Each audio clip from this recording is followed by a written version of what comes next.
نحمدہ ونصلی ونسلم علی رسولہ النبی الکریم۔ ناظرین السلام علیکم ورحمۃ اللہ وبرکاتہ۔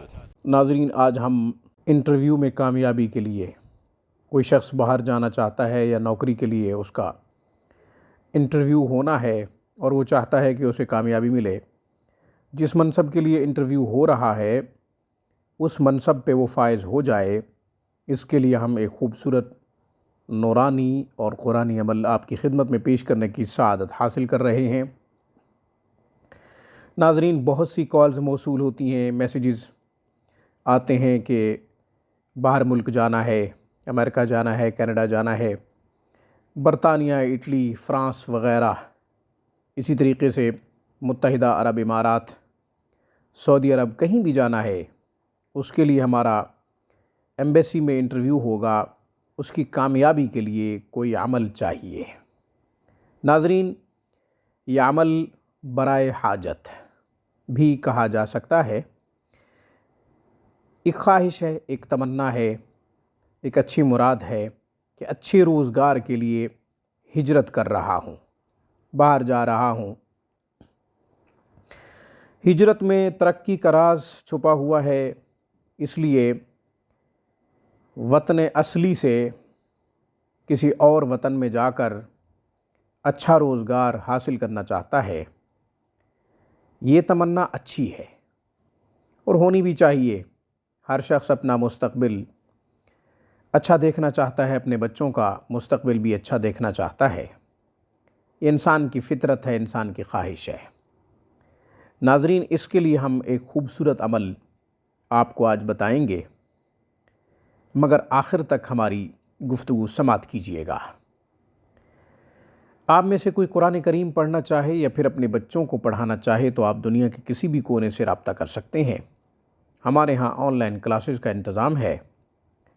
ہمارا بہترین سٹاف، اعلیٰ تعلیم یافتہ معلمین معلمات، ہفتے کے 7 دن 24 گھنٹے دن رات قرآن و حدیث کی تعلیم و ترویج میں مصروف ہیں۔ ہم واٹس اپ، اسکائپ، زوم کے تھرو انفرادی کلاسز دیتے ہیں۔ معیاری تعلیم ہماری اولین ترجیح ہے۔ ناظرین، یاد رکھیں، بڑی عمر کے خواتین و حضرات بھی ہم سے تعلیم حاصل کر رہے ہیں۔ اللہ ہماری اس کاوش کو ہمارے لیے کل قیامت کے دن ذریعہ نجات بنائے، آمین ثم آمین۔ ناظرین، آپ نے کہیں نوکری کے لیے درخواست دی ہوئی ہے، آپ ایک اچھے منصب پہ تعینات ہونا چاہتے ہیں، آپ چاہتے ہیں کہ آپ انٹرویو میں کامیاب ہو جائیں، جو بھی پینل آپ کا انٹرویو لینا چاہتا ہے وہ آپ سے نرمی کرے، شفقت کا معاملہ کرے، خصوصی شفقت کا معاملہ کرے، آپ کو کامیاب قرار دے دے، آپ کو اہل قرار دے دے اس منصب کے لیے جس منصب کا آپ انٹرویو دینا چاہتے ہیں۔ یا پھر باہر جانا چاہتے ہیں، اس کے لیے آپ کا انٹرویو ہونا ہے، آپ کا میڈیکل ہو چکا ہے، تمام مراحل سے آپ گزر چکے ہیں، اب ایمبیسی نے آپ سے کچھ سوالات کرنے ہیں، آپ نے ان کے جوابات دینے ہیں، آپ چاہتے ہیں کہ اس میں آپ کو کوئی مشکل پیش نہ آئے، تو بھی یہ عمل بہت ہی زیادہ مفید ثابت ہوگا۔ ناظرین، اسی طرح آپ امتحان میں کامیابی چاہتے ہیں، امتحان کسی بھی ڈگری کا ہو۔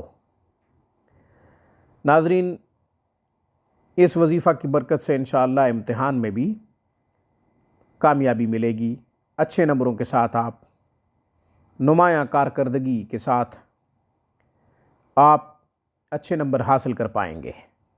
ناظرین، مقصد کوئی بھی ہو، انٹرویو سے ریلیٹڈ ہو، نوکری کے حوالے سے ہو یا پھر امتحان کے حوالے سے ہو، ان تمام مقاصد کے لیے آپ یہ وظیفہ کر سکتے ہیں۔ ناظرین، کرنا کیا ہے؟ سورہ اخلاص کو 16 مرتبہ ہر نماز کے بعد پڑھنا ہے۔ اس طرح کے اول آخر 3 دفعہ درود شریف پڑھ لیں، درود ابراہیمی، درمیان میں سورہ اخلاص کو 16 مرتبہ پڑھ لیں۔ ناظرین، ظہر کی نماز کے بعد مغرب کی نماز کے بعد، عشاء کی نماز کے بعد جب آپ یہ وظیفہ کریں تو اس سے پہلے 2 رکعت صلاۃ الحاجت کی نفل ادا کر لیں۔ آپ کے پاس وقت ہے تو آپ 2 رکعت صلاۃ الحاجت کی نیت سے ضرور ادا کریں۔ ناظرین، اس سے ہوگا کیا؟ وظیفہ کو 4 چاند لگ جائیں گے، عمل میں نور پیدا ہوگا، دعا کی قبولیت میں تقویت پیدا ہوگی۔ ناظرین، آپ چاہتے ہیں کہ آپ کی دعا قبول ہو تو یہ وظیفہ باوضو کریں، عجز و انکساری کے ساتھ اتحیات کی شکل میں بیٹھ کر یہ وظیفہ کریں۔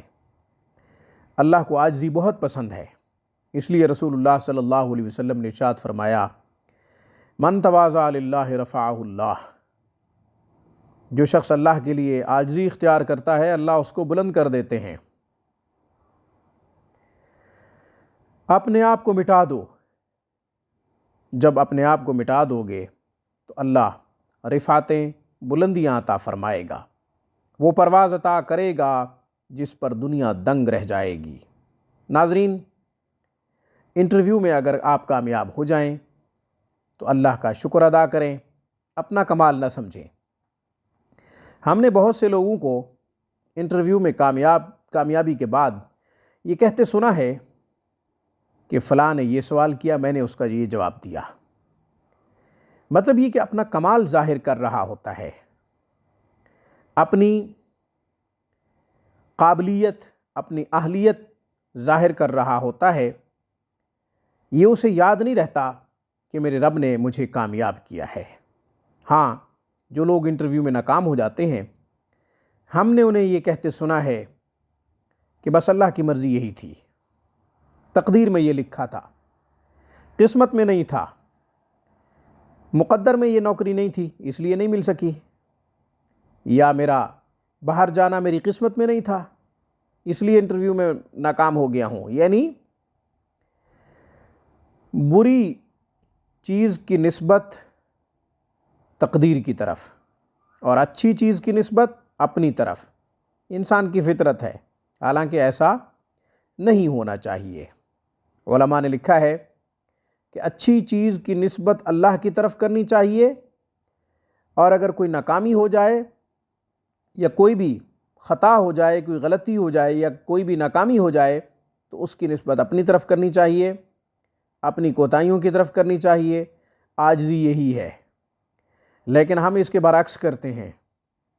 ہم تو اچھی چیز کی نسبت اپنی طرف کرتے ہیں، اور اگر کوئی ناکامی ہو یا کوئی خطا سرزد ہو جائے یا کوئی غلطی ہو جائے یا کسی کے سوال کا جواب نہ دے پائیں تو ہم ملبہ قسمت کے اوپر یا مقدر کے اوپر ڈال دیتے ہیں، تقدیر کے اوپر ڈال دیتے ہیں کہ بس تقدیر میں یہی لکھا تھا اس لیے ایسا ہو گیا۔ تو ناظرین، یہ درستگی بھی بہت ضروری ہے۔ آج کی خوبصورت ویڈیو میں بس اتنا ہی۔ اقول قولی ھذا واستغفر اللہ، وآخر دعوانا ان الحمد للہ رب العالمین۔